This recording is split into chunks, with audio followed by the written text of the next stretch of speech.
Hello students, welcome है आप सबका एक और नए लेक्चर में। आज मैं बताने जा रहा हूँ ग्राफ ऑफ रैशनल फंक्शंस के बारे में। तो चलिए देखते हैं इस कंसेप्ट को और सीखते हैं कैसे बनते हैं रैशनल फंक्शंस के ग्राफ। तो यहाँ पे हम लोगों के पास ये एक फंक्शन है, ठीक है, और ये रैशनल फंक्शन है। क्यों? क्योंकि p/q फॉर्म में है। अब इसका ग्राफ बनाना है, तो इसका ग्राफ जब हम बनाना होता है तो सबसे पहले क्या करते हैं, सबसे पहले डोमेन निकालते हैं। मैं स्टेप बाय स्टेप करूंगा जिस स्टेप में करना चाहिए, ठीक है। फटाफट आप लोग इसे देखिए और नोट कीजिए। तो सबसे पहले निकालते हैं डोमेन ऑफ एफ एक्स का डोमेन। तो देखिए ये एफ का डोमेन से क्या होता है, डोमेन का मतलब होता है एक फंक्शन में एक्स की वो वैल्यूज जिसकी वजह से डोमेन जो है या फिर जो फंक्शन जो है वो डिफाइंड है, ठीक है। तो डोमेन निकालने का सबसे आसान तरीका क्या होता है? डोमेन निकालने का सबसे आसान तरीका होता है हम उन एक्स को निकालें जहां पे एक्स फंक्शन जो है वो अनडिफाइंड है, और उन एक्स को पॉइंट आउट कर दें, और फिर जो बचे उनको हम लोग एज इट इज डोमेन कह देते हैं ऑफ द फंक्शन। तो यहाँ पे देखिए इस फंक्शन में किसी भी एक्स की वैल्यू की वजह से ये जो फंक्शन है एफ एक्स ये अनडिफाइंड नहीं हो सकता, ठीक है।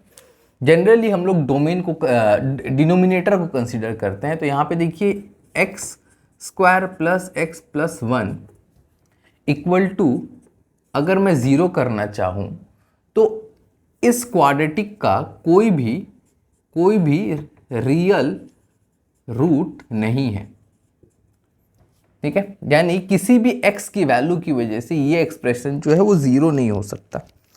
जब ये पूरा एक्सप्रेशन ज़ीरो नहीं हो सकता तो एफ एक्स कभी अनडिफाइंड नहीं हो सकता। हियरफॉर यहाँ पे जो डोमेन है वो है रियल नंबर, ठीक है। तो ये रही पहली चीज। उसके बाद हम लोग देखते हैं y इंटरसेप्ट क्या है।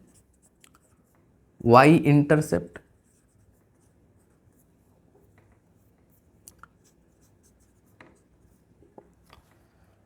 इंटरसेप्ट का मतलब जहां पे x की वैल्यू ज़ीरो होती है, ठीक है, या फिर कर्व जहां y एक्सिस को काट रहा होता है वहां x ज़ीरो होता है। तो x को जब हम ज़ीरो पुट करेंगे तो वहां आ जाता है y = 1। तो हमारा y इंटरसेप्ट जो है वो है 1।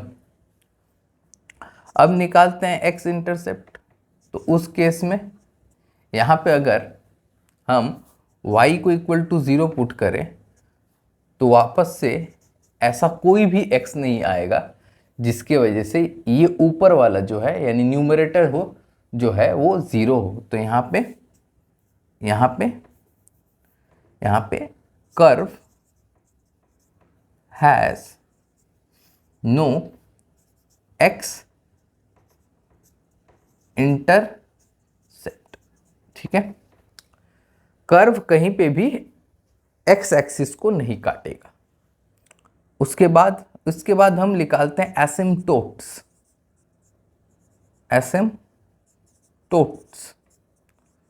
ठीक है। एसिम्प्टोट्स निकालने का तरीका, सबसे पहले हम हॉरिजेंटल एसिम्प्टोट को देखते हैं। और हॉरिजेंटल एसिम्प्टोट निकालने के लिए क्या फंडा था? y = limit x tends to infinity fx = c। तो जो वैल्यू c की आती थी वही हमारा बनता था हॉरिजेंटल एसिम्प्टोट। तो यहाँ पे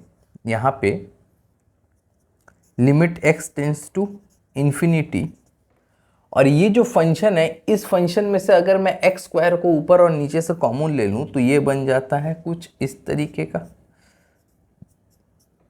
x² / 1 + 1/x + 1/x²। इसके बाद जब मैं इन्फिनिटी पुट करूंगा तो ये टर्म सब ज़ीरो, ये = 1 आ जाता है। देयरफॉर हॉरिजेंटल एसिम्प्टोट जो होगा वो होगा हमारा 1, ठीक है। इसके बाद हम लोग देखते हैं वर्टिकल एसिम्प्टोट, ठीक है। तो वर्टिकल एसिम्प्टोट के लिए क्या करना पड़ता है? वर्टिकल एसिम्प्टोट के लिए हमें जो रैशनल फंक्शन दिया हुआ उसके डिनोमिनेटर को 0 करना पड़ता है, ठीक है, इक्वल टू 0, और यहाँ से x की वैल्यू निकालनी पड़ती है। तो इस क्वाड्रेटिक इक्वेशन का कोई भी रियल रूट नहीं है, तो इसकी वजह से नो वर्टिकल एसिम्प्टोट, इस कर्व में कोई वर्टिकल एसिम्प्टोट नहीं होगा, ठीक है। इतना पता किया हम लोगों ने। वैसे आप लोगों को अगर एसिम्प्टोट के बारे में डिटेल में जानना है तो मैंने वीडियो बना के अपलोड किया हुआ है, ठीक है, आप लोग प्लेलिस्ट में जाकर वीडियो को देख सकते हैं। अब आते हैं एक्सट्रीमम के बारे में देखते हैं, ठीक है। एक्सट्रीमम कैसे निकालते हैं? स्लोप के साथ, ठीक है। तो अगर मैं इसका स्लोप निकालूं तो देखिए ये u/v फॉर्म में है, ठीक है, u/v फॉर्म में। तो अगर मैं इसका डेरिवेटिव करूं तो सबसे पहले तो नीचे में इसका स्क्वायर बनता है, ठीक, फिर डेरिवेटिव ऑफ दिस, तो ये कितना हो जाता है? ये हो जाता है आपका 2x माइनस 1, साथ में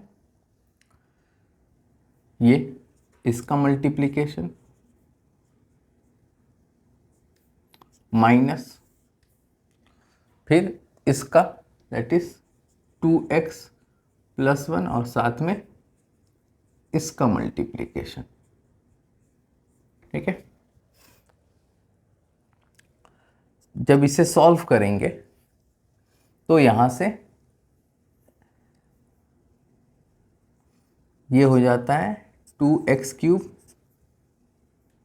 plus 2x² plus 2x minus x² minus x minus 1, और यहाँ से ये माइनस इसके साथ इसे करेंगे तो ये हो गया माइनस x³ सॉरी, फिर माइनस माइनस प्लस हो जाता है ये 2x², फिर इसके साथ ये तो माइनस 2x, फिर इसके साथ ये दैट इज माइनस x², फिर इसके साथ ये प्लस x, और फिर इसके साथ ये माइनस 1, ठीक है, और ये नीचे में पूरा एज इट इज ये बैठ जाता है, ठीक है, इसको स्क्वायर। अब देखिए ये और ये कैंसिल, ये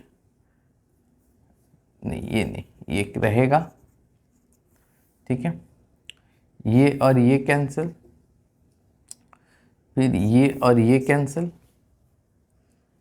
तो ये क्या हो रहा है? x² और ये x², अच्छा ये भी कैंसिल, ये भी कैंसिल, हाँ ये कैंसिल 2x² माइनस 2, तो ये हो जाएगा 2x² minus 2 by x² plus 1 x by x²। इसको अगर मैं और थोड़ा सिंप्लीफाई करूँ तो 2 कॉमन लूँगा तो ये आ जाता है हमारे पास इसका स्लोप। ध्यान से देखिए स्लोप, ठीक है।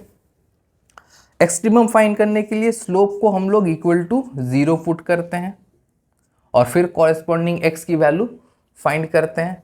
तो जैसे हम लोग इस इक्वेशन को 0 पुट करेंगे, ठीक है, तो यहाँ से जो x आएगा वो आएगा प्लस माइनस 1 के बराबर, ठीक है। और अगर साइन कन्वेंशन से इसे चेक किया जाए तो ध्यान से देखिए x इक्वल टू 1 और x इक्वल टू माइनस 1, इन दोनों वैल्यू पे स्लोप जो है वो 0 आ रही है, ठीक। अगर मैं यहाँ से कोई मिडिल वैल्यू लूँ that is x equal to 0, ठीक है, तो अगर x इक्वल टू 0 लूँगा तो ये नेगेटिव आएगी, इस जोन में अगर एक वैल्यू लूँगा पॉजिटिव आएगी, इस जोन पे एक वैल्यू लूँगा तो वो भी पॉजिटिव आएगी। तो देखिए -1 के अक्रॉस स्लोप है पॉजिटिव, -1 के इस तरफ that is left hand side, यहाँ स्लोप पॉजिटिव है और इस तरफ नेगेटिव, तो -1 को क्रॉस करते वक्त स्लोप जो है वो पॉजिटिव से नेगेटिव हो रही है। तो इस केस में ये बन जाता है हमारा मैक्सिमा। क्या कहलाता है? मैक्सिमा। और f इक्वल टू -1 की जो वैल्यू आएगी इस टाइम पे, अगर मैं यहाँ पे -1 पुट करूँ, ठीक है, तो -1 पे ये 1 1 1 1 दैट इज 3, ठीक है।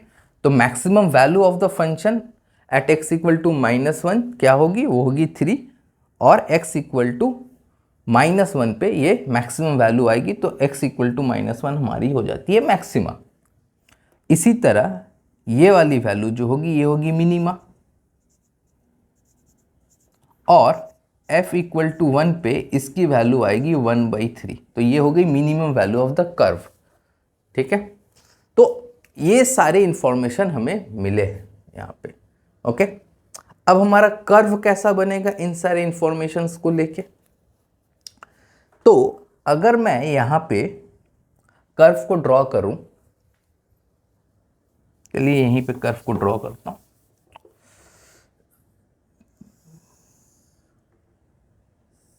चलिए ये ठीक है, सबसे पहले आता है हमारे पास हॉरिजॉन्टल एसिम्पटोट। तो एक्स वाई इक्वल टू 1 पे, यानी ये वाला जो लाइन है y इक्वल टू 1, ये हो गया हमारा हॉरिजॉन्टल एसिम्पटोट।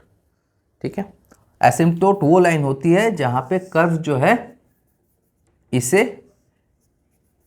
टच करने पे टेंड करता है जब x की वैल्यू इन्फिनिटी जाती है। ठीक है,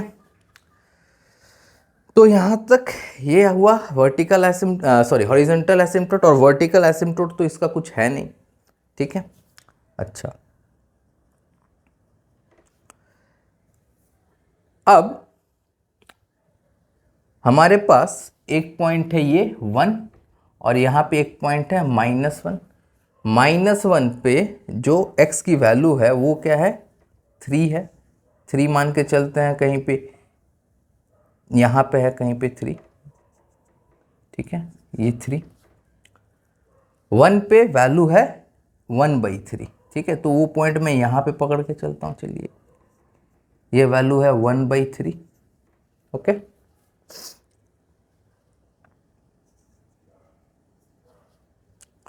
अच्छा कर्व जो है देखिए -1 से -1 के लेफ्ट हैंड साइड पे कर्व जो है वो क्या है, पॉजिटिव है, यानी कर्व जो होगा वो इंक्रीजिंग होगा, और जब x इन्फिनिटी की तरफ जा रही होगी तो वो कर्व इस हॉरिजॉन्टल एसिम्पटोट को टच कर रहा होगा, तो यानी कर्व कुछ ऐसा बनेगा। ठीक है, मैक्सिमम वैल्यू, और फिर यहां पे 1 पे आया। ठीक है, और फिर यहां पे कहीं मिनिमम वैल्यू को अचीव किया, और फिर इस तरीके से यहां से ऐसे निकल गया। ठीक है, ध्यान से देखिए x इक्वल टू 0 पे y की वैल्यू जो है 1 आई थी, तो x इक्वल टू 0 पे y की वैल्यू 1 है। ठीक, -1 पे मैक्सिमा है, मैक्सिमम वैल्यू 3। 1 पे मिनिमम वैल्यू है, दैट इज 1/3। -1 से लेफ्ट हैंड साइड पे कर्व जो था वो इंक्रीजिंग था, स्लोप जो था वो इंक्रीजिंग था, पॉजिटिव था, तो कर्व इंक्रीजिंग है। ठीक, -1 और 1 के बीच स्लोप जो है वो नेगेटिव है, यानी कर्व जो है डिक्रीजिंग है। देखिए -1 से 1 के बीच कर्व जो है वो डिक्रीजिंग है, और फिर 1 के बाद वापस से स्लोप पॉजिटिव है। ठीक है, यानी कर्व जो है वो फिर से इंक्रीजिंग है, और ये जो स्लोप है, ये जो कर्व है, ये इस हॉरिजॉन्टल एसिम्पटोट को टच करेगी, मतलब टेंड टू टच करेगी जब x इन्फिनिटी और -इन्फिनिटी आएगा। तो ये रहा इसका कर्व, इस फंक्शन का कर्व ये रहा, और इसे बनाने का पूरा तरीका यहाँ पे आप लोगों के पास लिखा हुआ है। ठीक है, डोमेन निकाला, देखिए डोमेन रियल, यानी हर x की वैल्यू की वजह से फंक्शन के पास एक वैल्यू है, किसी भी x की वैल्यू की वजह से फंक्शन अनडिफाइंड नहीं है। दूसरा, y इंटरसेप्ट और x इंटरसेप्ट भी हम लोगों ने पता किया, y इंटरसेप्ट आया 1, x इंटरसेप्ट यहाँ पे है नहीं। फिर हॉरिजॉन्टल एंड वर्टिकल एसिम्पटोट निकाला, हॉरिजॉन्टल एसिम्पटोट आया 1, that is this y equal to 1 line. यहाँ पे कोई भी वर्टिकल एसिम्पटोट नहीं है। इसके बाद एक्सट्रीमम निकाला, कैसे, स्लोप निकाल के स्लोप निकाला, और फिर एक्सट्रीमम फाइंड करने के लिए स्लोप को 0 किया। 0 करने पे जो कॉरेस्पॉन्डिंग x की वैल्यू आई वो आई +1 -1। उसके बाद हम लोगों ने यहाँ पे वेवी कर्व मेथड का यूज़ किया है, और फिर साइन कन्वेंशन के हिसाब से, स्लोप के साइन के चेंज के हिसाब से मैक्सिमा एंड मिनिमा निकाला, मैक्सिमम एंड मिनिमम वैल्यू भी निकाला कॉरेस्पॉन्डिंग मैक्सिमा मिनिमा पे, और उसको यहाँ पे सम अप करके प्लॉट कर दिया। That's it. ध्यान से देखिए और नोट कीजिए।